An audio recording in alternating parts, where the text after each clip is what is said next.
Hello, Guardians. Welcome back to Tower Casuals, the Destiny podcast. I'm one of your hosts, Corey Deering, and alongside me, as always, is the mayor of the Deep Stone Crypt, the new holder of Dead Man's Tell, Mr. Josh Finney. Hello. Hello. Hi, Greetings. Josh. Corey. Josh. It's fucking cold.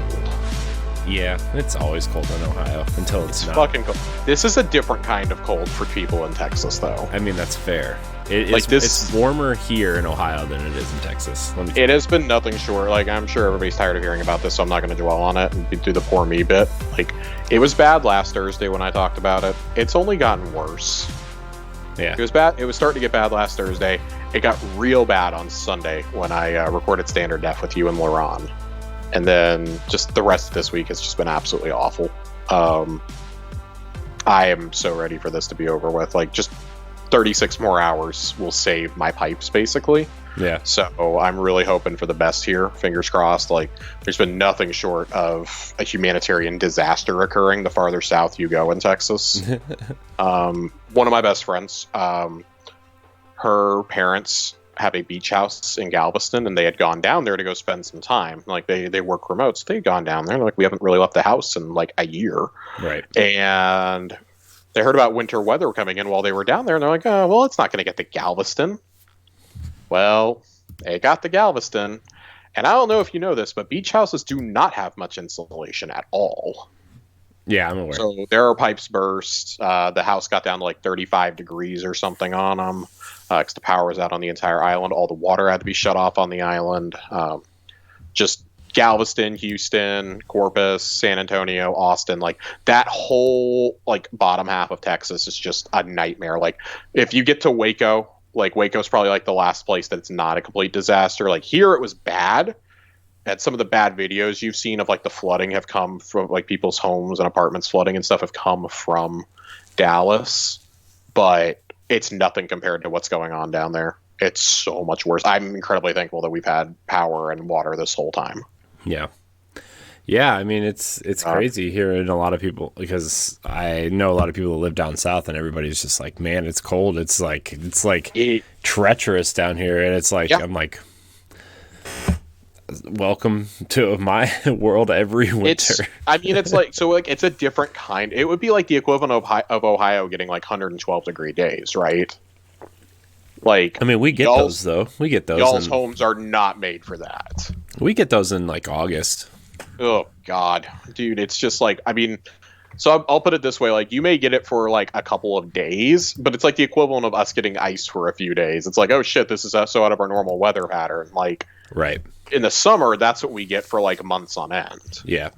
And it's like here, like the coldest it gets, like it'll occasionally get below freezing, but that's it. Like, it'll get a cold snap for us is hitting like 27, right? Yeah. Like, the wind chill, if it gets below 32, like people are acting like the apocalypse is coming. If there's a thin sheet of ice, we start canceling classes and everything. Yeah. I mean, we've gotten like in DFW, we've gotten probably 8 or 9 inches of snow this week. And then the problem is, as the sun starts coming out, it melts, but it's still below freezing, so it instantly is turning to ice. Yeah. Like, the ice is always a bigger problem down here for us. The snow, I actually found the snow easier to drive in personally. Yeah. Oh, yeah. I felt like I was on Europa, Corey. Yeah. Yeah. Well, Josh, so there's 2 huge things we have to talk about tonight.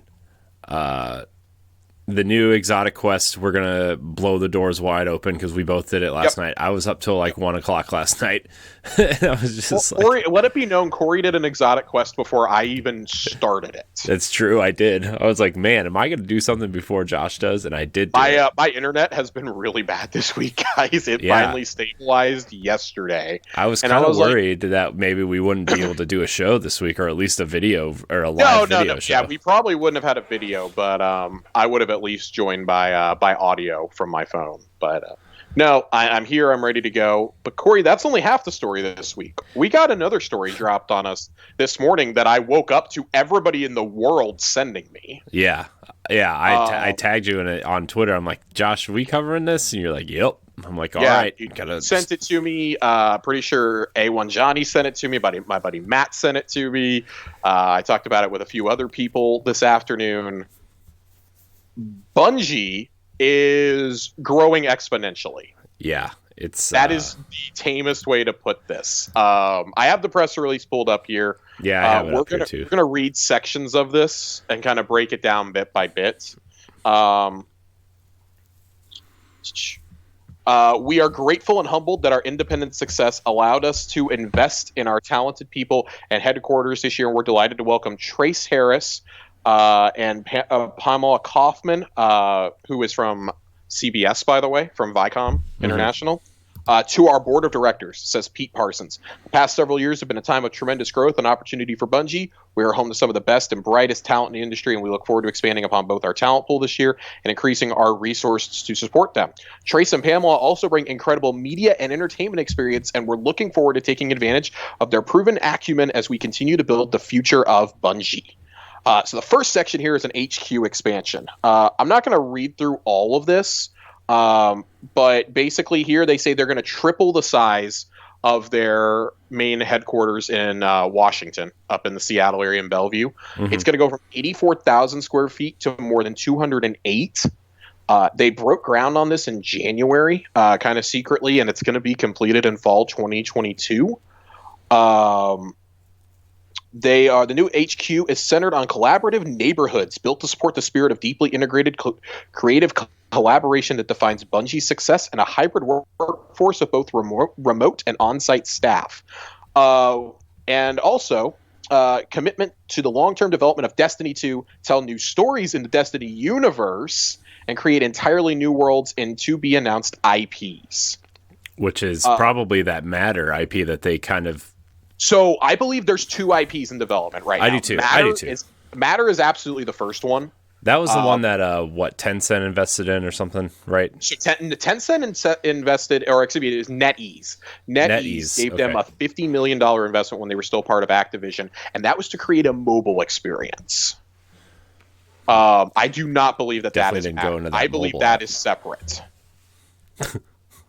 And I think that's probably the farthest off project that they have. I think Matter is probably coming out fall 2022. You think that soon? I think that soon. It's been in development for, at least in pre-production, for about a year and a half, 2 years now. Chris Barrett was moved off of Destiny to go be the game director of Matter. Chris has been with Halo, with Destiny and Bungie, and I can't even talk today, with Bungie since the Halo 2 days. He was designing models in Halo and Halo 2. He's been with them for 20 years. There's not many more people at Bungie that are more qualified to head a game up. And with this news, I want to circle back, like with us now knowing about the new investments, the new talent that's coming here. I think this fully takes the Microsoft buying Bungie rumor that we heard at the end of the summer completely off the table. It's gone. It's done. Yeah. It's not happening. You would have to pay a king's ransom for this studio, and I don't even think it would be worth it at that point. No. They so clearly want to do their own thing, and that's fantastic. That being said, I also want to recall something that Ryan McCaffrey said at the end of the summer, where he essentially said that he had confirmation directly that there were high-level talks between Microsoft and Bungie that happened at the end of the summer that were not related to the Game Pass deal announced back in July, that these happened afterwards and around the time we were getting the news of the Halo delay. I fully believe that is Microsoft trying to secure the exclusivity of Matter. I fully believe that now. Yeah. You and I both said it back then, over on Boss Rush and on Arsenal X and on this show actually. But I'm like doubling and tripling down at this point. That's what I think it is. Yeah, it's got to be. It's got to be a publishing deal for this game or something. It's got to be an exclusive or timed exclusive or something. It's got to be, right? Like, I mean, For me, it's so if it's a multiplayer only experience, like we're hearing, where it's strongly heavily focused on multiplayer, because let's be honest, Destiny has really shifted away from PvP to the point where we're almost completely abandoning it in a lot of ways. That when we're doing that, I think they're basically saying, okay, we're going to continue to have Crucible and Trials and things like that, but I wouldn't be surprised to see a renewed focus on Gambit going forward with some of the news that we're going to talk about here in the rest of this press release. And PvE has always been, that's what you come to Destiny for, let's be honest. That's why you're here. I get that people love the Crucible. I don't blame them. I really enjoy Crucible. I really do. But True Vanguard said something today where he basically says, Stasis, I'm almost done playing PvP until Stasis is out of the game. And he's a big PvPer. He's one of the biggest in the community. He's one of the best at it, too. He makes the best breakdown videos. I love seeing him test out the new weapons. And Grenadier Jake was agreeing with him, too. He's one of the big Trials streamers. And to see them basically just agree and be like, yeah, until Bungie decides to take Stasis out of PvP, like, it's almost unplayable. It's just not fun at all. Yeah. I won't quite go that far. I am a lot more frustrated than I used to be. And I mean, there are story ways you could justify taking it out, but you really can't nerf it anymore because that takes away the whole point of the class, right? Yeah.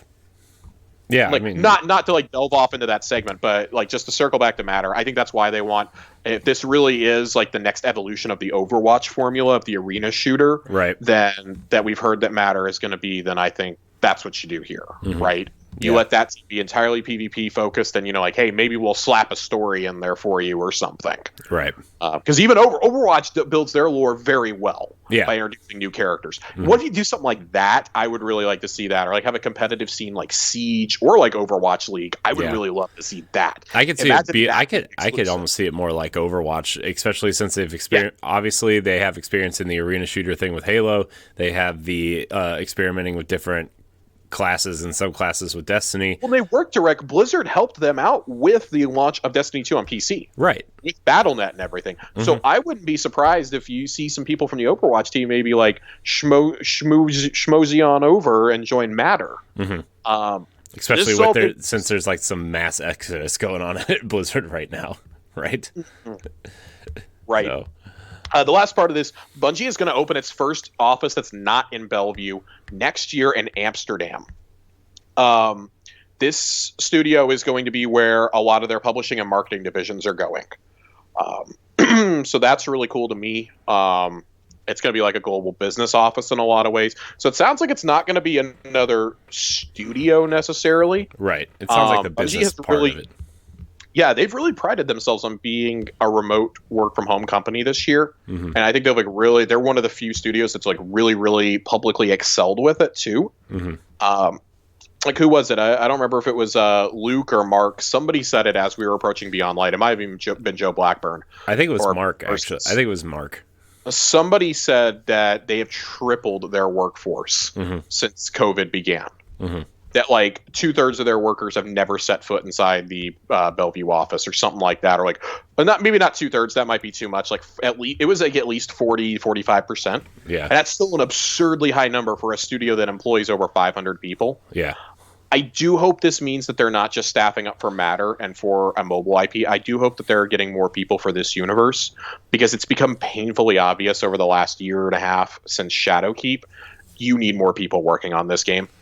You have to be able to crank out content like what we're getting this season. The quality of content we're getting already even 2 weeks in, we have to be able to keep that sustainable, right? Yeah. The exotic quests in Beyond Light, the whole Hawkmoon quest, that we kept coming back to that, and we're clearly now doing that with this new exotic. That's the kind of content we want to see in this game. Oh, yeah. Yeah. And so some of these people you're hiring, I'm not saying like all of them, but like, hey, if you're really going to triple the size of your studio, you need to like section off like 100 of those people and like shove them onto only creating quests like this. Yeah. Shove them in fixing Crucible, into revamping Gambit, things like that. Like, I expect big things from the next Witch Queen expansion. Oh, yeah. Right? Even though this may take until next year to really get in, like Lightfall maybe when we really... even Lightfall. Like, I could see like them kind of prepping, okay, Witch Queen is theoretically coming this fall, right? Or probably like October-ish. That's probably most of the way done, right? And they're just kind of fixing things and whatever, kind of prepping the next couple seasons or whatever. But Right. like going into Lightfall and stuff, I feel like this is where we're really going to see these changes. The next section, because it's kind of divided into three things. First is the expansion of HQ and staff, personnel additions and investments announced. Bungie leadership team, they've appointed a new chief technology officer, financial officer, and general counsel to expand the Destiny IP and bring new stories and experiences to the highly engaged community. Bungie has appointed Mark Noseworthy as vice president of the Destiny universe and Luke Smith as the executive creative director of the Destiny universe to oversee and prepare for the expansion of the universe into additional media. Justin Turman will be the general manager of Destiny 2 and will take over the successful developmental leadership of the game. This is absolutely massive. We just had this conversation about 6 weeks ago, like how we wish like Destiny is such a big universe. We hope it expands into like, I mean, we already have comic books and stuff, but like I want like we've had this chat a couple of times with Colonel Panic and Nerd Generalist. Yeah, like the Halo shows that they did, you know, like the Forward Unto Dawn was really good, and I mean Nightfall was kind of bad, but I mean they still really expanded the universe and stuff. Like I think those things are really cool, and I think stories in the Destiny universe are prime for short films like that. So I love this so much because there's just an infinite amount of possibilities. I feel like, and I say this as someone like Halo is like my 1B in terms of franchises, just behind The Legend of Zelda in terms of how much I love something. And Destiny is like probably my number 3 on that list at this point. This is more ripe for expansion than Halo ever was. Yeah. I like Halo, don't get me wrong. I like the side stories that we got, but it got very convoluted after Bungie basically took the series Bible and left. I don't think 343 has really shepherded it that well in the last decade. I think that the expanded universe has just become not good. But it was so good because, I mean, like, you had things like The Fall of Reach, you had First Strike, they oversaw the first Halo Wars, like, telling these unique stories. ODST, for God's sake. I mean, like, that's the kind of shit you want to see. Do I think that this means we're going to get a Destiny spinoff game? I would be shocked if we ever got that. I think it would be cool. I would like a Battle of the Six Fronts type first person shooter where you're playing as like Shaxx or Zavala or. So I saw somebody say that earlier. They were like, "Oh, I'd love like a Destiny Legends game where you just play as iconic Guardians." I'm like, you know, I would really like that too, because I mean, like the proposed list was like Zavala, Ikora, the Speaker, Saint 14, Ana Bray, Osiris. Like, let us play out about some of the stuff that we've heard about or some of the things that we see in cutscenes and like that's in the lore. And it's like, that would be cool, but I wouldn't want that. It's like so much of the charm for me in Destiny is getting to make my own character. Like, if you're going to show me the stories of other Guardians, make me like a CG film or something. Yeah. Like make me a whole movie like with Blur. Remember the Zavala trailer when Destiny 2 launched? I do. With him building the wall. Yeah, it was so cool. Yeah. I would watch a whole a motion comic like that almost. Or like you could do like an anthology like a Netflix style show almost like that, right? So that was what I was going to bring up. I think that this screams, let's do a Netflix style show, but maybe not with Netflix. Maybe let's do it with HBO or something. Someone who's actually going to give us the budget we need and not cancel it if it doesn't get the immense amount of viewership right away. Side note, I think it'd be hilarious if that got off the ground before Halo actually premieres. Did they ever start filming? I knew they cast Master Chief, but did it ever start? They did start filming it, to my knowledge. They were filming it before the pandemic happened, and I just have heard nothing since. That's gonna be such a disaster, but this screams let's do a Netflix anthology, and I'd love to see those, like each episode follow a different character, like before they come to the city. Like, I'd love to know about Zavala's past. Like, where was he before he came to the city? Where, like, because we know like he obviously leaves the distributary with Mara and the others because he's given the choice to go or stay there with the rest of the Awoken, but we don't know what he does after that. And I would be just so curious to know, like, maybe, who was Zavala before he was a light bearer? Like, let us see him before he was an Awoken as like a crew member on that ship. Right. And you've already got Lance Reddick. He can play him. Right. Why would you not utilize him for this and like, you know, do that? Like, if you're gonna keep Gina Torres in this universe as Ikora, like let her run around as Ikora for an episode or two. Like, Yeah. There's so much cool shit you could do here, I feel. You could actually bring Nathan Fillion back as Cade at some Oh point. my god. Dude, can you imagine the hype that would go through the... Give me like a whole, like, give me 6 episodes about, like, Cade out in the wild. Yeah. Like, when he's running with Drifter's crew and stuff, like, maybe, you know, like, he's doing missions for the Vanguard, but he's still, like, he's writing the journal to Ace and, like, trying to figure out his own past and whatnot. Like, it could almost be like a... It could almost be like a Firefly type show. Yeah. That'd be awesome. Like, I feel like... either Exo Stranger or like dude, a horror episode set in the bowels of the moon. Yeah. After Eris's team falls to Crota. Yeah. There's so many things here you can do with the right creative partners. I don't ever want a movie though, because I don't think a movie can do justice to this. I mean, I think that's the big thing right now with video game movies and media in general is like the movies aren't going to do anything justice. We've tried so hard so many times. Like I feel like Uncharted might be the one that could maybe like stick the landing for the most part, but also it's going to be Uncharted or The Last of Us that sticks it. I mean, The Last of Us is a show though. Like that's what I'm getting at is like I feel like that's going to do more justice than the movies ever would. And we were talking a little bit about the Marvel stuff on standard def for a future episode, and we were talking about like kind of how the TV shows have a little bit more leeway on backstory or, you know, making a deeper story with a longer runtime, right? Like I feel like Falcon and Winter Soldier is going to be the perfect style. It's going to be like 2 or 3 long like movies basically in there shoved into 6 episodes, you know? And I feel like Destiny could really benefit from the TV show aspect of it.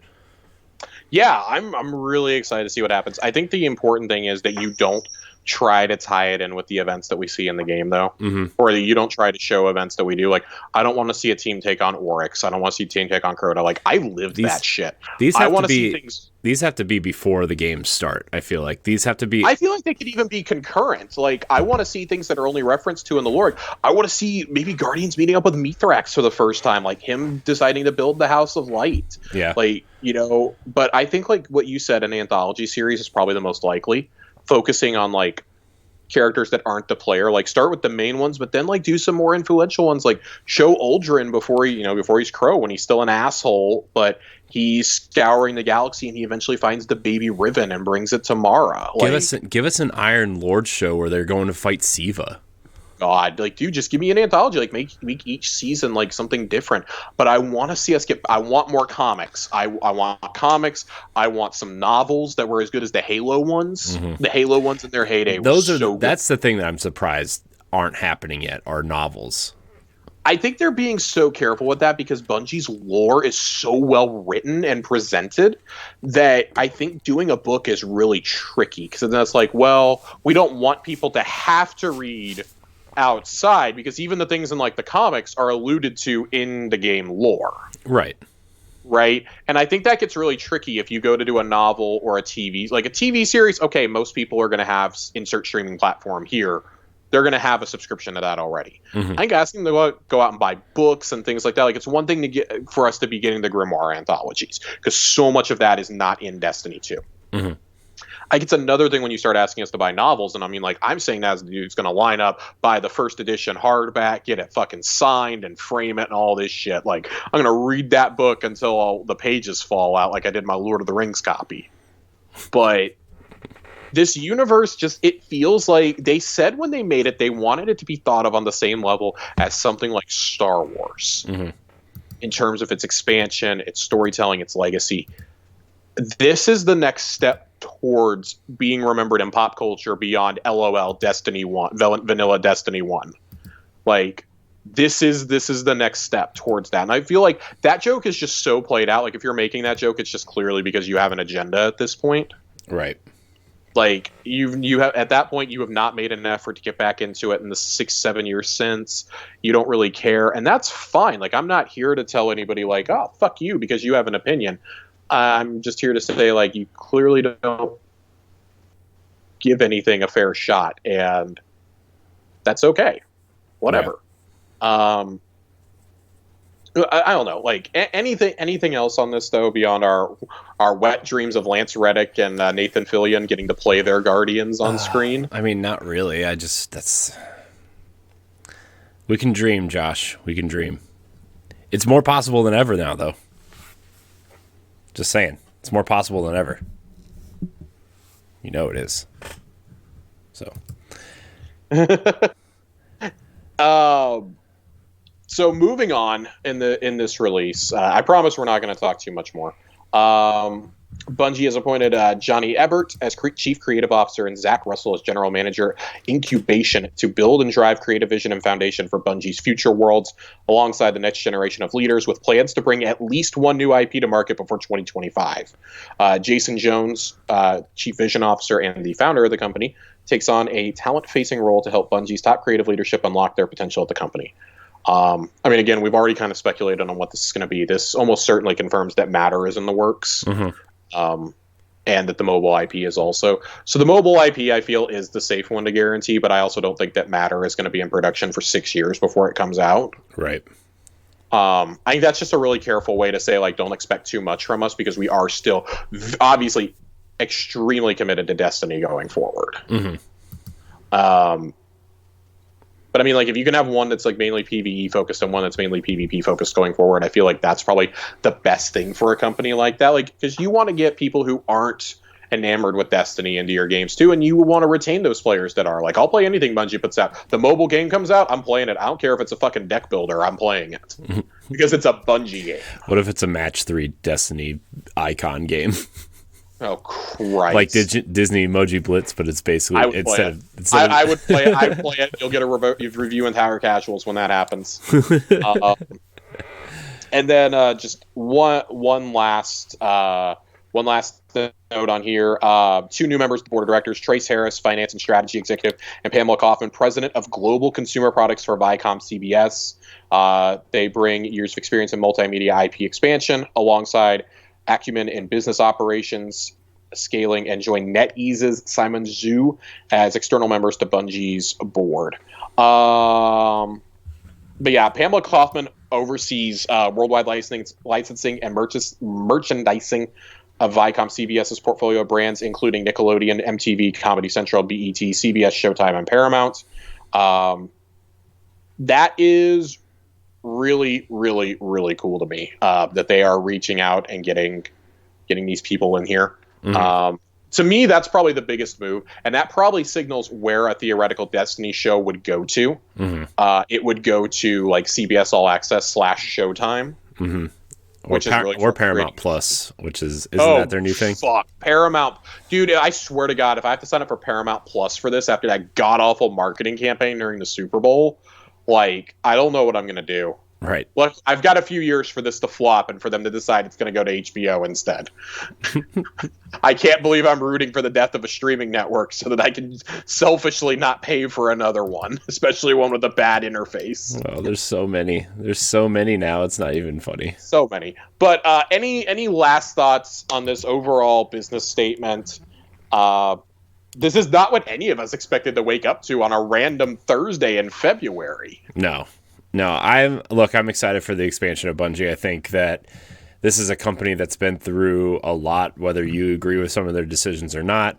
Leaving Microsoft, then going through the whole thing with Activision and trying to, take this game on all by themselves without Activision's help. It's been impressive. A resounding success. It's impressive for sure.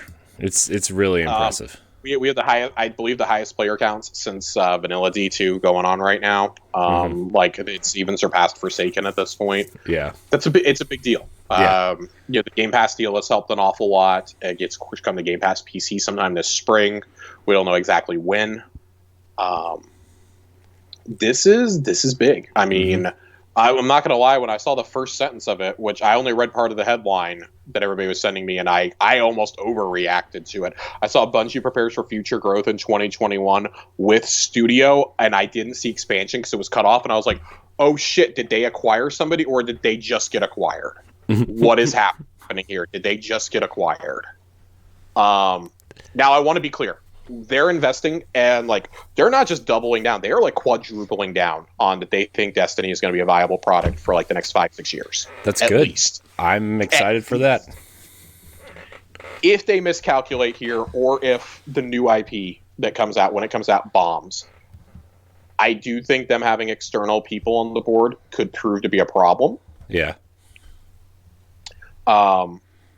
Not like, oh, there's going to be a hostile takeover, but I believe that, those acquisition rumors could come back. But at least for now, for the next several years, those are completely tabled. Yeah. They're totally tabled. I've already seen people online complaining about, I don't understand why Luke and Mark are getting promotions. Just shut the fuck up.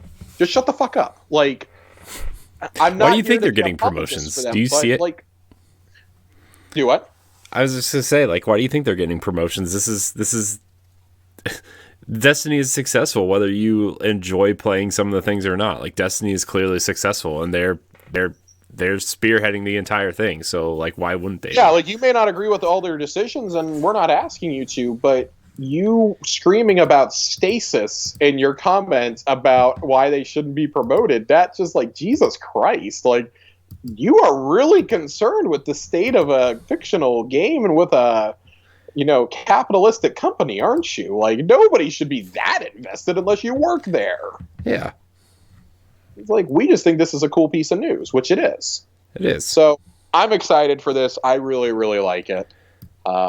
Good for you, Bungie. Good for you. You very quietly built yourself up, and nobody expected this. Yep. So very exciting, very, very exciting news. I'm excited for the expanded Destiny universe for sure. For sure. Yeah, I'm absolutely ready for it. We don't have much of a TWAB this week, Corey. We don't, which is good because we have a big quest to talk about anyway. We have a very big quest to talk about. The only thing that we had in here was there's some bananas news for next week. Just the 2 new weapons for this particular go around, but we're going to talk about those next Thursday when we've actually gotten them. Oh God, is it Iron Banner time already? It is Iron Bananas time already, and there is an SMG and a Pulse up for grabs. There are 2 reprised guns from Destiny 2 Year 1, I believe. Time Worn Spire and Multi-Match CCX with random rolls for the first time. There is a new perk on these weapons called Iron Reach that will massively increase range with the trade-off of decreased stability. So I'm excited to see what happens. That's all I'm going to say. In terms of new content, though, Corey, have you played the new Battleground this week yet? I did. That play is the fucking craziest thing. Like, Laurent jumped in. I was streaming it this afternoon. He was watching. He was like, it just big bull caps. He's like, that's what you guys want me to play? What the fuck is happening?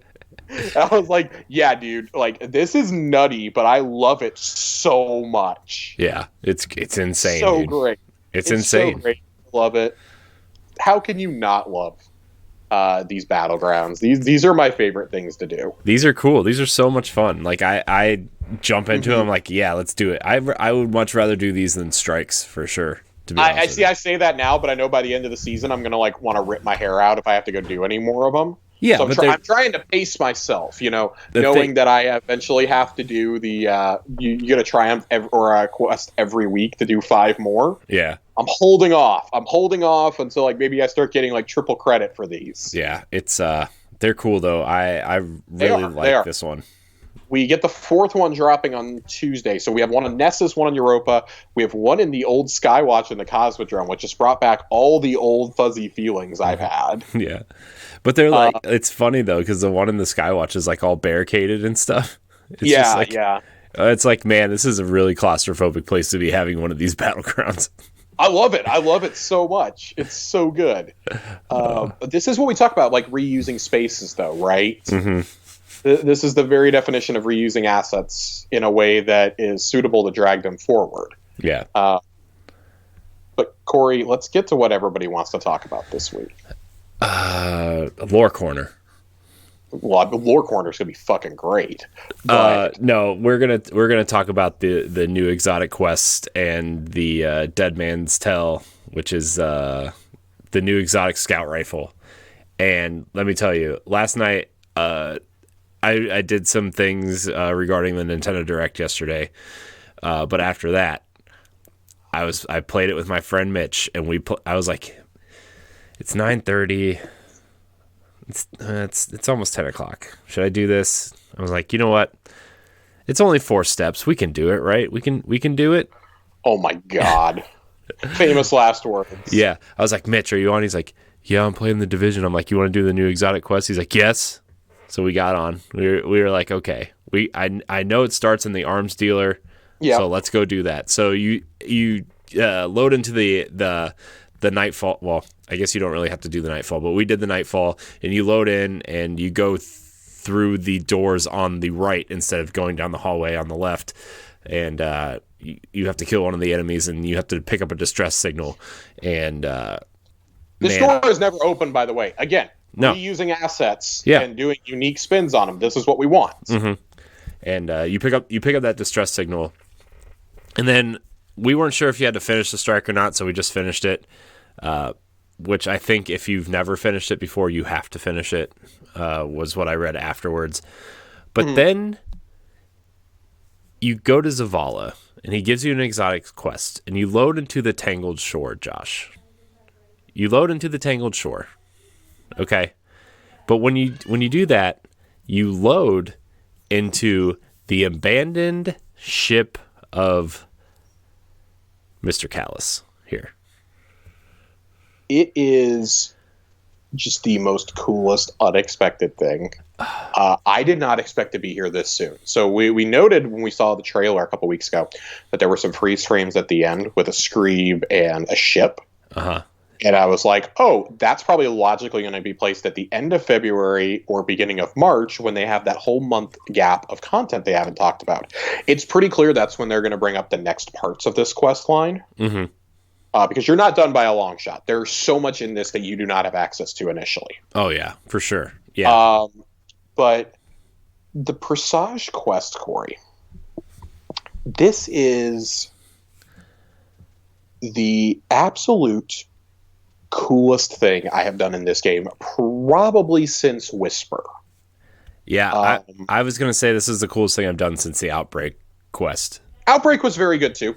I definitely give this the edge over Outbreak. So if we're talking Outbreak, though, I think Heroic Outbreak is definitely up there because it's so different in terms of the jumping puzzle, literally along the side of the tower. But this, though, it's very Dead Space and Doom-esque at times. Mm-hmm. It's very like, you know what I was getting, actually? Mitch and I went in blind to this part, right? We were like, spoilers completely, by the way. If you've not done this, I urge you to not listen any farther. Yeah. I urge you to go and do this mission and then come back to hear our discussion, because we're going to break down absolutely everything about this mission, the gun, and the lore. Yeah. So it took Mitch and I went in blind, and it took like 3 hours, I think, a little under 3 hours blind. We land on the landing pad, and we see the door, and we're like, how do we open this door? And it turns out it just says board the ship. There's a jumping puzzle where you have to jump all the way up the side, like around and up the side of the ship, and go in this little tiny doorway to enter the ship. And then it turns into this dark maze. And when you get into the maze, like you can hear, by the way, this ship is full of Scorn. You hear them like crawling around you. You hear the big one, right? I was getting like Alien Isolation vibes from it. I'm like, oh my God, this thing's gonna just pop out of somewhere, and we're gonna have to run from it, or we're gonna have to fight it. I'm shocked that there was not something that just said run. Yeah. I fully expect that in one of the subsequent runs of this, though. Yeah, I do too. It's how long did it take you to find the first platform to jump to off to the side to figure out the original jumping puzzle? I would say like 15 minutes or so, because we saw the boxes on the loading ramp, and we thought we had to like jump up into one of the vents or whatever. And I tried that too. Honestly, it was on a whim too, because I ran down the side of the ramp trying to like see if we had to go underneath it or whatever, and I turned and I saw this. I saw one of the platforms with like a blinking red light, and I was like, I wonder if we can jump over there. And I jumped over there and I just started jumping. I was like, Mitch, we got to go this way. So I did it with Nerd Generalist this afternoon. He ran it last night or yesterday afternoon. Was like, dude, you got to go run this like as soon as possible. He's like, or on Tuesday, I guess he ran it on Tuesday or on Wednesday morning, and he's like, I need you to run this, and I want to watch you when you do it. I was like, oh God. So he loaded in with me for a run this afternoon so he could get his pinnacle drop, and he was like, all right, I'm just gonna sit here. He's like, this part stumped me, and I want to see how long it takes you. I saw that platform off to the side after about 45 seconds, maybe a minute. And I was like, huh. And I ran out there and jumped, and he turned around. He's like, oh my God, you bitch. I was like, dude, I've done so many jumping puzzles in my time that like, if it looks like it can't be reached, it can be reached. Yeah. This is Bungie. This is Destiny. It was pretty smooth sailing from there. The puzzles are not that complicated. No. In this, like it's not that it's that hard or that complicated in most of the areas, right? It's just like you got to be. It's almost like a raid mechanics where you have to be on the ball. Oh, it's absolutely raid mechanics. This is a mini dungeon. Yeah, this is absolutely a mini dungeon. I'm actually kind of surprised it doesn't qualify as one. Yeah, because I assume that this is one, as far as I'm concerned. But plus, like if you can by the way, you can replay this once a week and get a random roll on that weapon, and a random roll that is a pinnacle drop. Yeah. We should note. Yeah. This is some of the best level design we've seen from Bungie in just so long. Yeah. Just everything about this mission is an 11 out of 10.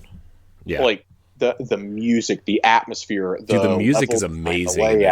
The music is amazing. The fucking whispers you're hearing. Yeah. Osiris is your commander for this. Ghost does not talk. Anytime you scan something, it's Osiris talking, not even Ghost. Yeah. Continuing our like infatuation with Ghost not talking to us at all this season. It's fantastic. Yeah. He's probably still upset that I picked up the ice cubes. And there's so many side narratives going on too. Like you're trying to figure out what happened to this ship and what they were transporting. You find out it's Scorn. You find out they were doing it on they were here on Calus's orders. You're looking for a Guardian. Yeah. And you get to a point, it's after your first major encounter, your first darkness zone. Yeah. And there's a ship in the corner. And if you go look at the ship, it is the ship that you could have earned from, I believe, Crown of Sorrow. Mm-hmm. If it's not Crown of Sorrow, it was from something having to do with the Season of Opulence Triumphs. I know it was a cosmetic somewhere. Mm-hmm. And you can scan it. And Osiris is like, there's traces of a Guardian. You're like, oh shit, because like you already know you're there looking for a Guardian because it's a Guardian distress signal and stuff. The second you jump out of that hangar, though, into space, you hear a voice. And Osiris tells you that the voice that you're hearing can take many forms. The darkness can take many forms of those deceased. Yeah. What voice did you get, Corey? I don't know whose voice I got. So there's 5 different ones you can get that we know of so far. Okay. If you I got named it, Gaul on my first run. You got Gaul? I got Gaul. Who are the voices that you can get? Gaul, Sagira, Cade 6, Uldren Sov before he's the Crow, or, and I just got this one on my second run, and that's why we're gonna have to break this down and talk about it. Calus. The implication here is that Calus is dead. If you're paying attention. Mm-hmm. Yeah, because everybody here is dead except for obviously Uldren, but he's Crow. He's been revived as a Guardian. Uldren himself is dead. Crow's not Uldren. Yeah. And the implications of that, if Calus fucking died before we ever saw him, I would just love that so much. I think I got Uldren. So yeah, I mean I had to look at it because I haven't heard Gaul speak in like 2 or 3 years. Yeah, and the only reason I even saw that was Gaul was because I looked up in the right hand corner. Because whenever somebody is talking to you, you can see their name up there. Yeah. But I got Gaul and I got Calus, and then whoever you hear speak out there, a couple lines of dialogue will speak to you right before the boss fight also. Because it's the boss trying to intimidate you. Yeah. Right. But man, so you go through the before we go too far though, we just skipped over it because we went straight to the encounter. Corey, the trash compactor. Oh my god, dude, the trash compactor is awesome. I fucking screamed because I wasn't expecting the walls to come in, and I'm just like farting around in there, like, oh hey, I could shoot some of these crates open, and Nerd Generalist is literally screaming at me, like, Josh, you guys shoot the grates, you guys shoot the things inside, and we had missed one because I was just fucking around. Yeah, and so I got crushed. He somehow lived. Don't know how that happened, but he somehow lived. It glitched out for him or something. Wow. I did it on like the second or third try and jumped into the hidey hole. Yeah, we jumped down into the trash compactor, and we jumped down and we see a lever. I'm like, is this going to be some sort of Star Wars situation? Mm-hmm. We saw the blue glowy things on the ground, and we were like, okay, so we clearly got to shoot these grates, right? It took us 2 or 3 times, I want to say, to do that. Right. But it was with like the explodey scorn and just like jumping around, and I had a rocket launcher out, and like, man, it was crazy. But we were shooting after we shot the grates, we ran around the trash compactor looking for some sort of door or some sort of way out, probably for like a good 5 minutes. And I was like, hey Mitch, is it this one that clearly has the red glowing lights around it that we have to go down into? He's like, oh yeah, that's probably it. So the final puzzle was the only one that was a little bit tricky for me because it's so easy to miss a step. And it's split up into 2 areas. I really, really, really enjoyed it though. Yeah. I like it. The puzzles aren't too bad, but they are going to make you work at it. They're going to make you investigate and look around and everything. I think that was cool. This boss though. Yeah. Holy shit. He bum rushed me and I was terrified. I just started pumping xenophage into him. I didn't even care if I was getting crit hits on him. Yeah. I just started shooting. And then, of course he goes below. There's 2 layers to it. You got to pump coolant down there. Yeah. All sorts of bullshit. It's a really cool fight though, I think. And this is going to be hard going solo. But I think it was a really, really, really fun encounter. He's the communion, the locus of communion is what he's called. Yeah. It's just so fucking bizarre. I don't really know what to say about the boss fight other than, yeah, he's fucking huge. I almost got burned alive multiple times. Mm-hmm. He can one-shot you. Yeah. But when you finish this, you go into a room that looks very much like one of the rooms on Europa. Yeah. I joked that they just like copied and pasted Aramis's room and put it on the ship. Mm-hmm. But there's a guardian strung up from the ceiling.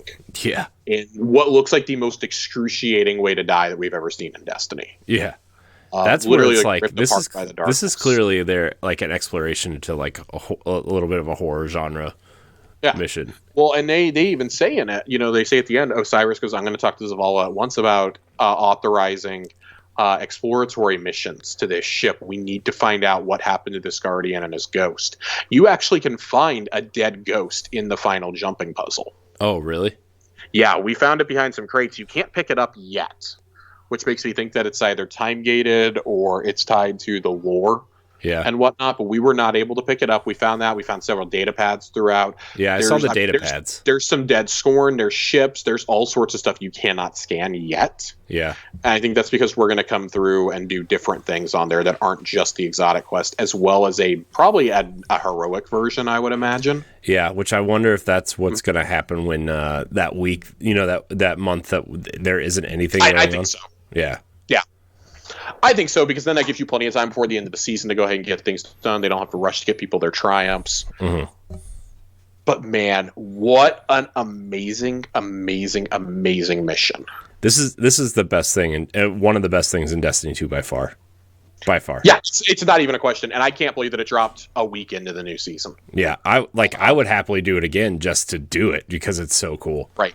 It's a good mission, and I mean, like, we cut down the time. So the first time I did it, it probably took me a little over an hour to get it done, figuring out the puzzles. And then when I ran it with Matt just a little bit ago, it probably took us about 35, 40 minutes. Mm-hmm. Yeah, I mean, now that we know what we're doing, it would probably take It's not that big. It is a bit of a long quest, though. It is a bit of a long mission. I would say it's probably on par with how long Harbinger is. Harbinger, I think, just takes slightly longer because the boss fights are just such fucking horseshit in that mission. But overall, man, it was really, really, really cool. We were talking about how with the expansion of the franchise, we want stuff like this more. That was the thing we had all throughout Forsaken was we want missions like Whisper, Outbreak, Bad Juju. Please keep those coming. And then Shadowkeep was fairly devoid of them. I mean, hell, I would even take the Last Word quest because for us that was unique that we went into the Broodhold area. Yeah. But I still think it was cool that you had to pop them off. Yeah. With the Last Word, very gunslinger-esque. Like, we want stuff like that. And I think with Beyond Light and with this, they've really listened to that. Hell, even to a degree, Ruinous Effigy, right? But you look at what we've gotten since the launch of Beyond Light. We got Lament, we got Salvation Script, which, I mean, we both think Salvation Script, Grasp, whatever it's called, is one of the funniest quests in the whole franchise. Yeah. We got, now we have Dead Man's Tale. These are the experiences that we want, though. Well, we got Hawkmoon, the Harbinger missions, even the quest line leading up to it, and they kept giving you reasons to go back. They're like, oh, hey, go do this like 3 or 4 times, and we'll give you a really awesome ship that has some of the best lore we've ever written as a part of it. Yeah.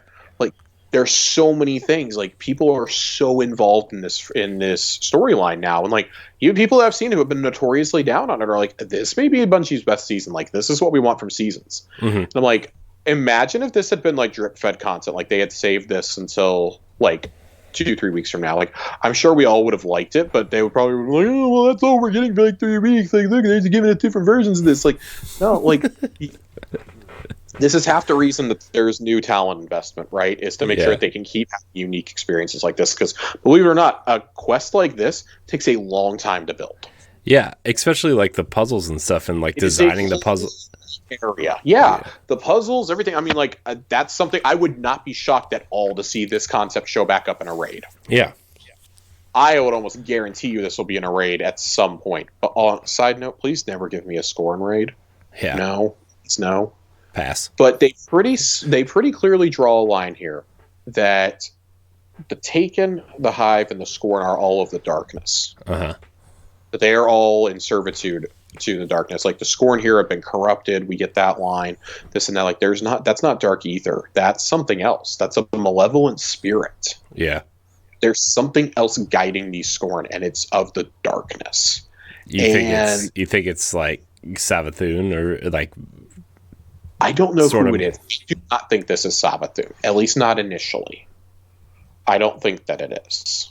It is entirely possible because it's implied that the guy who dies, the guardian that we find at the end, his name is Catabasis. Yeah, we're going to call him Catabasis. It's probably wrong. It's probably a Catabai or something like that. I wish it was Shahan. Oh my God. We're going to call him Catabai. Catabai, when you're doing it, it is implied that he is one of Calus' shadows.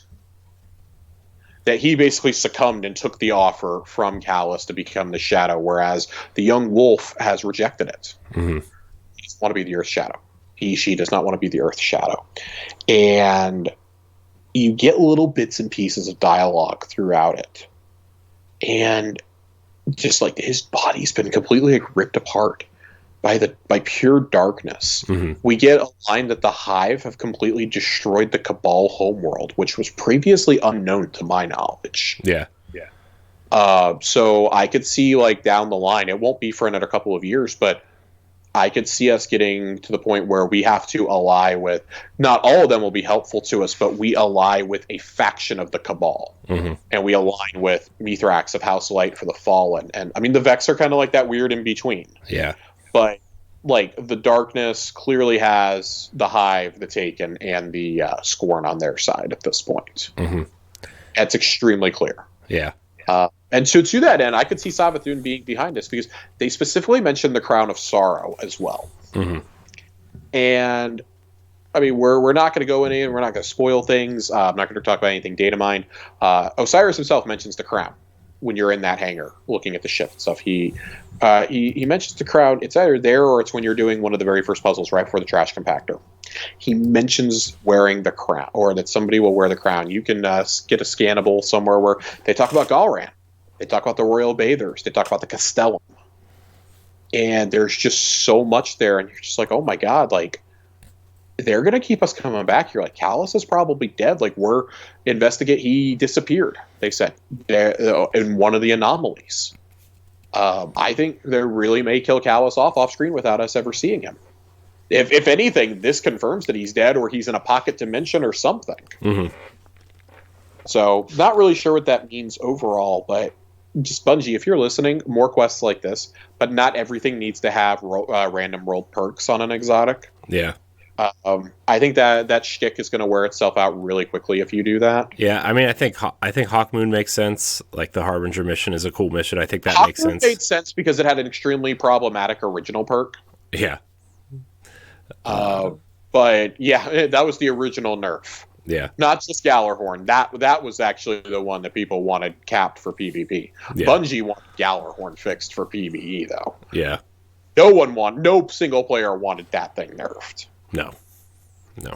Even when they did nerf it though, and we got it back in Rise of Iron, that thing was still pretty powerful. Oh, it's still pretty great. I mean, like, and by now, we've had Xenophage, we've had Lament, we've had Falling Guillotine, like, we've had things that have surpassed it at this point. But it's just so iconic that even people who don't play Destiny know what that is. Mm-hmm. People who don't play Destiny are going to know what this mission is. They knew where the worm was. Like, even, like, when Rise of Iron came out, I remembered the Minnesota Vikings Twitter account was they were like, it's nice to see the Gallarhorn trending, but we know it's not because of us. Mm-hmm. It was funny. I was like, that was great. That's a good one. The amount of people who were logging into friends' consoles to buy it for them if they were out of town. Yeah. It was just great. You can't get much better than that. No, you can't. Let's move on though. So, do you have any other thoughts about the overall mission? No, I thought it was really cool. I thought the boss fight was cool. I thought, just the lore behind it is cool. Like, I just think this is one of the best kind of confined missions, not just, design-wise, but, incorporating the lore in a weapon and, previously mentioned villains. And I just thought this was a really well-done mission, and I would love to see more missions like this, is all.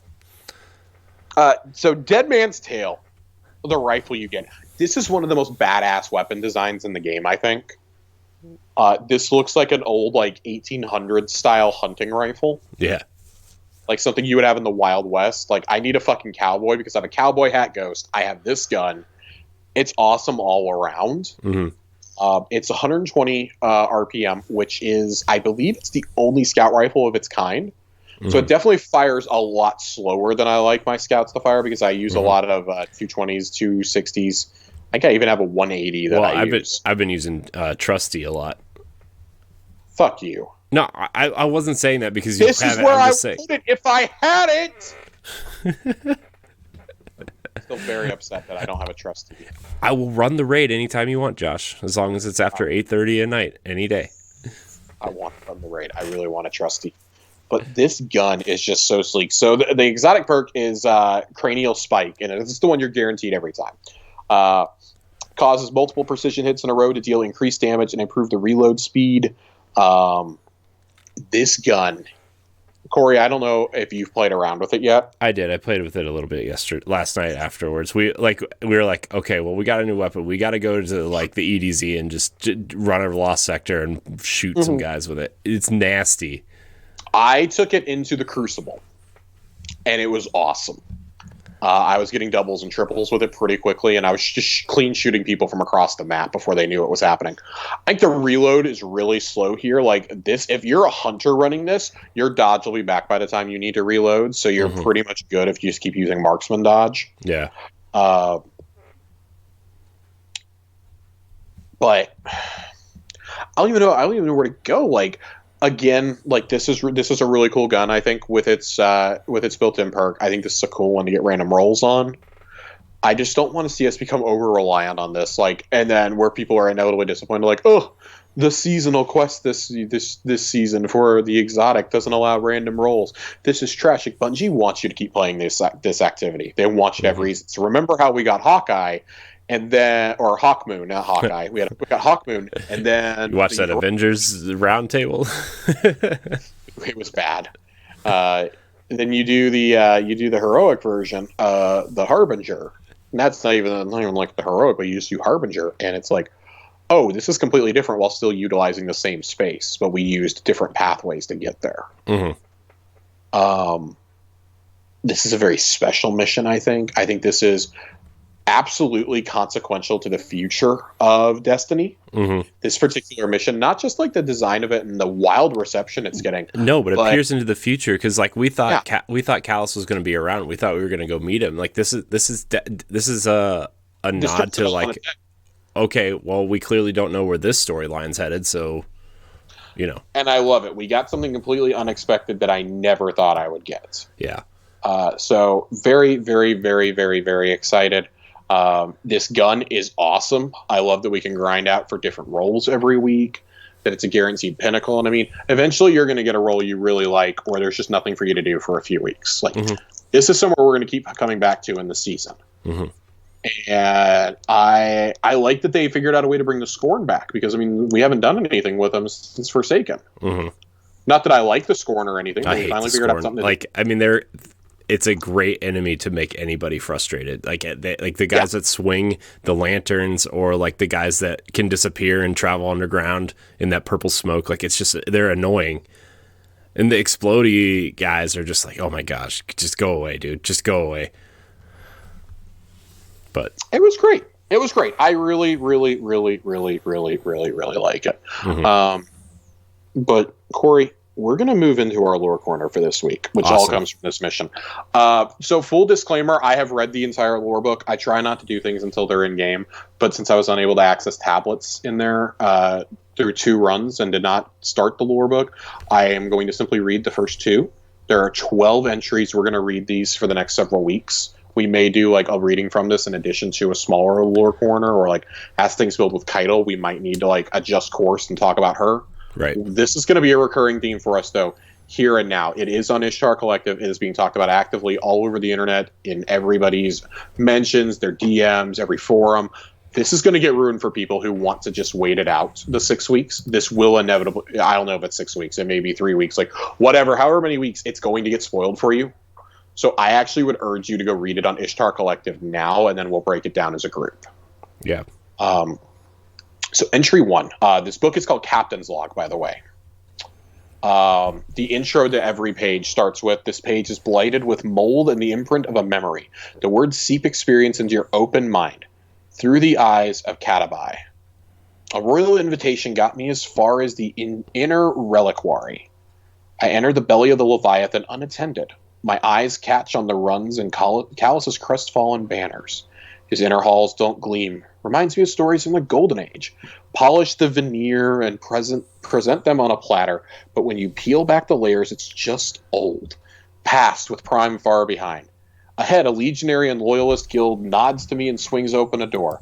A manufactured version of Calus stands tall on the other side. Its likeness mirrors the tribute hall's automation and many other statuesque bots I'd spoken to him through. The statue of Calus winds to life.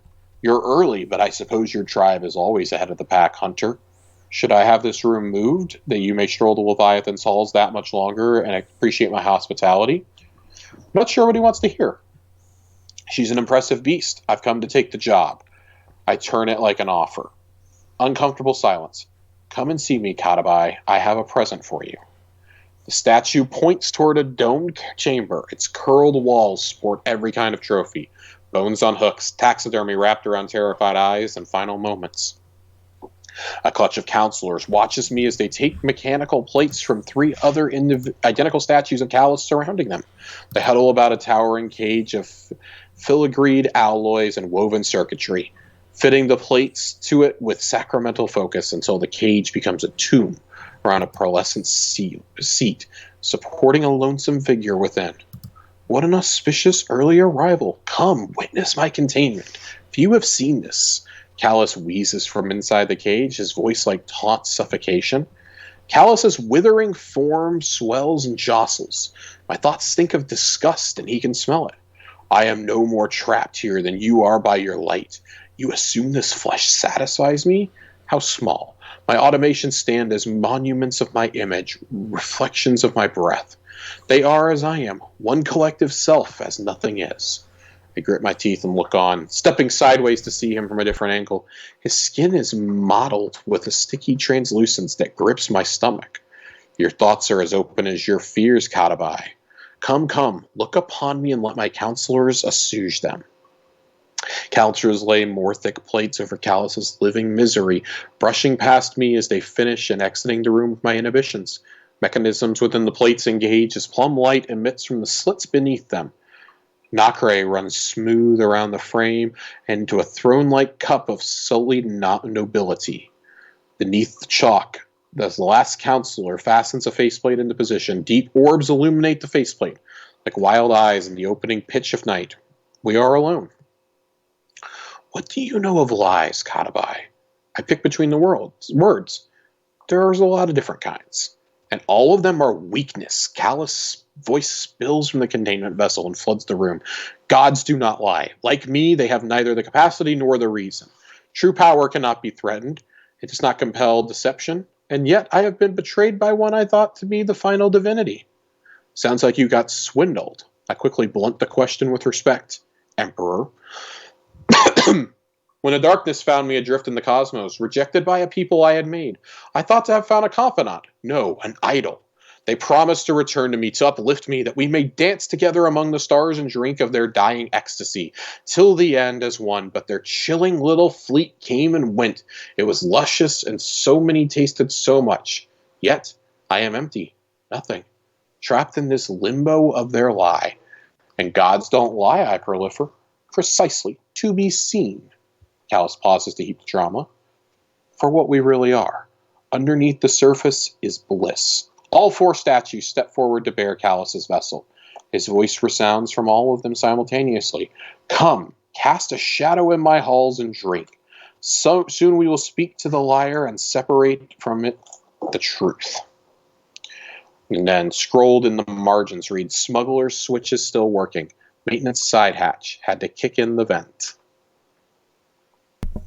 So I kind of wonder if when you find these, it kind of gives you a hint for where you're supposed to go next. Yeah. That. This next one is definitely shorter. We're going to run through this and then we'll talk. Okay. Our disheveled thresher rattles through lean Nessian atmosphere. Calus's words ring in my ears over the storm rush of re-entry. The ship is yours to claim. Most of the seats in the drop hold are empty. A Scion officer named Quinzik sits across from me. Her eye hasn't left me since she boarded. To my right, a craggy Cabal Centaurian, complete with demolition satchels and projection rifle, adjusts the connectors on his pressure suit. He'd been assigned to make sure none of the other Cabal tried to kill me. Seems news of my command had rendered a number of the crew indignant. I prod first. I can't imagine hiding a ship from the Legion was easy on Nessus. To be honest, I'm surprised they haven't tried to swarm the Leviathan. They would die, grumbles the Centaurian. Bad strategy. What does it matter? Calus saw fit to give you a ship, Katabai. My ghost Gilgamesh glares at me. Quinzik sneers and leans forward, her voice seething from her helmet. The Legion is stirred by Keidel's rousing human. I recognize the tinge of malice in her address, and the fall of Toro Bottle. She sends heralds of her fleet. Ships come and go without stories recorded. We pass unnoticed for some time. The brute bows his head. First time hearing of it. You're saying they won't notice this ship taking off, I ask? For some time, Gilly quotes to Scion, but normally they would, because it's a Legion ship, and you've set me up to commit thievery? All Cabal ships belong to Calus, the Centaurian grows, and Quinzik does not answer to you. Right. My shoulders slump forward, head resting in my hands as the thresher touches down. We disembark on the prickly, milk-rich soil, turning away from the sun as the deep green sky slowly beats out of it. A congested Cabal shipyard glows in the distance against the crest rising of dark rising on the horizon. You are Katabai. Cabal is speaking to me. He gestures to himself. Bar Toran. You're my skullcracker. I point to my ghost. Name's Gilgamesh or Gilly. Bar Toran considers for a moment and nods. I do that. But you will need to know my name if we find battle. I'm not looking to have a shootout with an entire base. I think the plan is a more quiet reappropriation of the gods' Bato. Well, I do not like that. Gillies didn't take it first, but time wears you down. Gilly nods to Bato, who nods back with a grunt and begins walking. Follow him across the bluffs toward the yard, into flatland desolate and sunless gloom. The shipyard is a massive pulverized flat of rough tarmac, shanty barracks surrounded by a barrier fence. It overflows with craft ranging across the areas of the Cabal Empire. The far end of the strip, Gilly spots arc lights shining. A figure draped in azure raiment stands above a throng of Cabal, drawing attention like anywhere else someone's been forgotten. Oh shit, I'm jumping across lines. Hang on. Drawing attention like thunder. Whatever he's saying, they believe it. Gilly catches a few words. It's the same talk you hear anywhere else someone's been forgotten.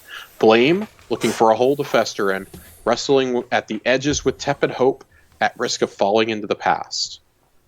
Ink scrolled in the margins reads, maintenance all off the cargo bay door, cozy spot floor side.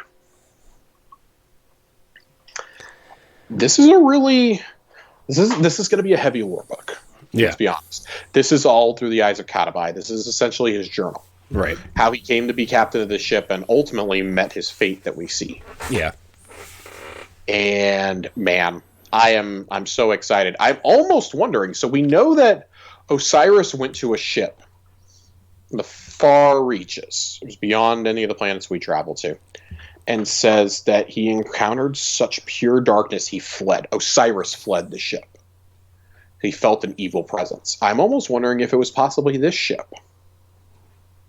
I don't think it was, for the record, but him narrating the mission while also knowing what we're doing kind of put two and two together, in my opinion. Yeah.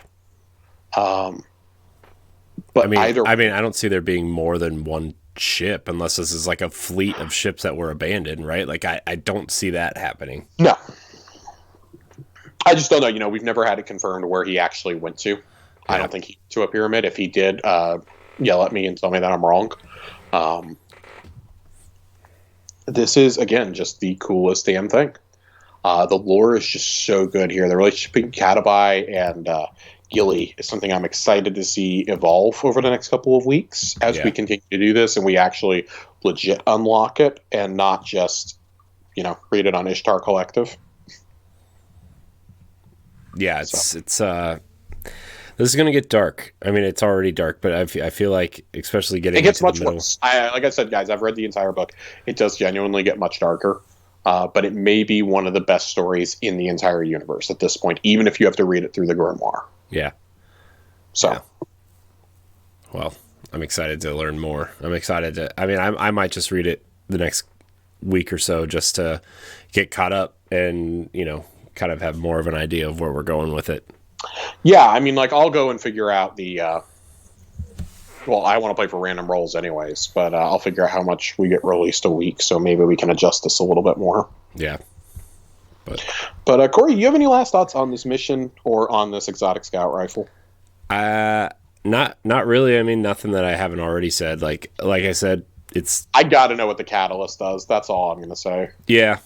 No, I got to know. There's got to be a stupidly good gun. Oh yeah, it's like it kind of reminds me of Outbreak Perfected in that way, where the gun is already so good, and then what's the catalyst going to make this gun? You know what I mean? Like it's just going to be just ridiculous.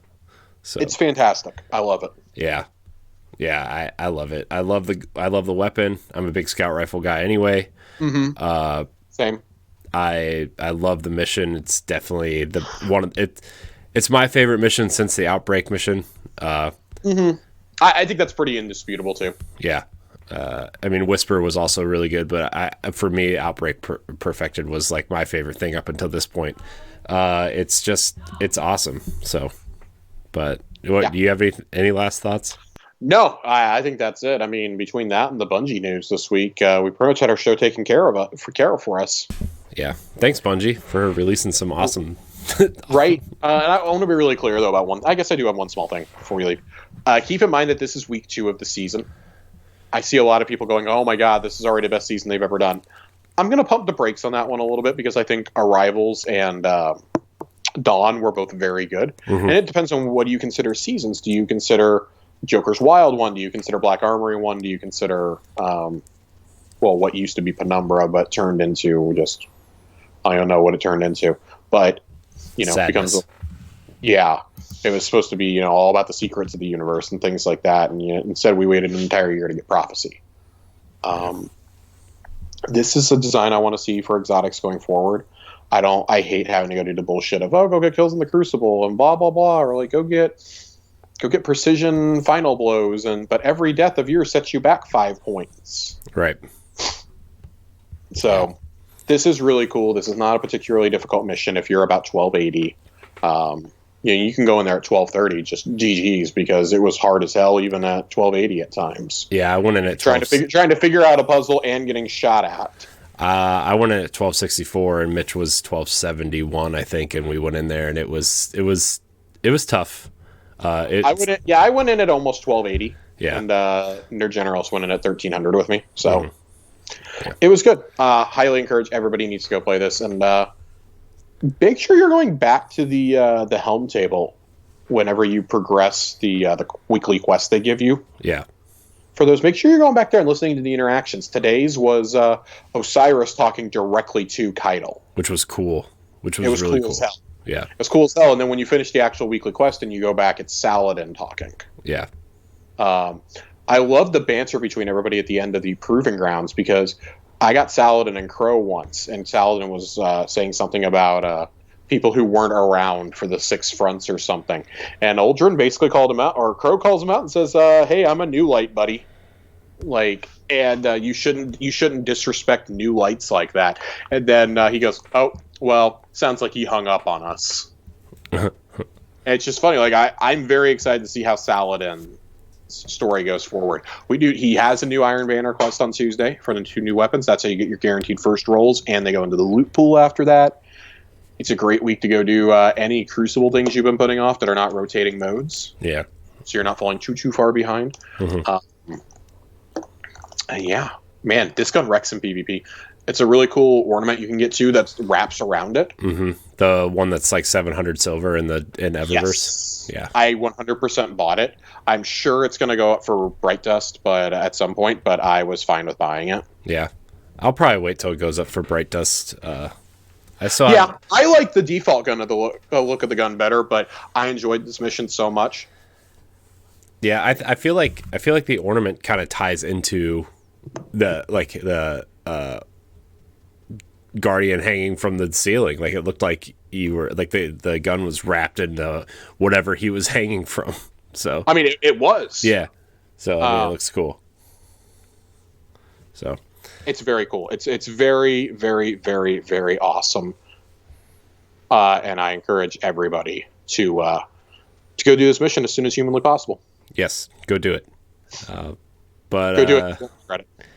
Speaking of Destiny, Josh, I think I'm gonna go play some now. So you are, and I may be joining you. I'm not sure yet. Well, I have to go put my kid to bed because she's been up this entire time. Oh my God. Yeah. So that's gonna come first. But anyways, I want to thank everybody for watching and or listening to Tower Casuals. Remember to like, subscribe, share, rate, and review wherever you consume this show. If you're listening on Apple Podcasts, give us those 5 stars. Leave us a nice review. I want to read some. I want to read some of them on here. So leave those reviews. It would really help us out. If you're watching on Twitch, please hit that follow button. Also follow Josh on his Twitch channel. Josh, where can we find you? Twitter and Twitch. Josh_Finn. 2 N's. We're playing a lot of Destiny these days, baby, because they got reasons for me to be there on Reset Tuesdays right now. Hopefully now that the ice storm has all moved out, the ice and the snow is gone. It seems like the power is stable, the internet is stable. I'm really hoping to get back to a regular schedule. I tried to do Monday, Wednesday, Friday, but I think we're going to change that to like Tuesday, Wednesday, Friday, maybe, or like Monday, Tuesday, Friday, something like that. Because I really, really like being able to play Destiny at Reset. on reset days. Like, this is the kind of stuff I want to be doing, like while we're all figuring it out as a community. Yeah. And not 2-3 days later and everybody's already had all their reactions. So I mean, I feel like even if you're like 6 hours late to this one, you missed the boat. I'm very glad it did not get spoiled for me, though. There seemed to be just like this thing amongst everybody, like, okay, nobody openly talk about it yet. We're going to make spoiler threads on like Reddit and on other forums. Like even on Twitter, people weren't really talking about it. They were, other than being like, oh my God, just drop what you're doing and go do this if you play Destiny. This is incredible. Yeah. So.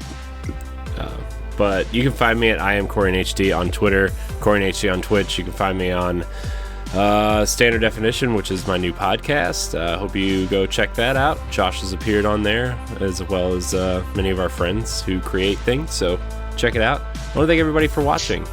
And until next time, we love you. Goodbye. Goodbye. Bye-bye now.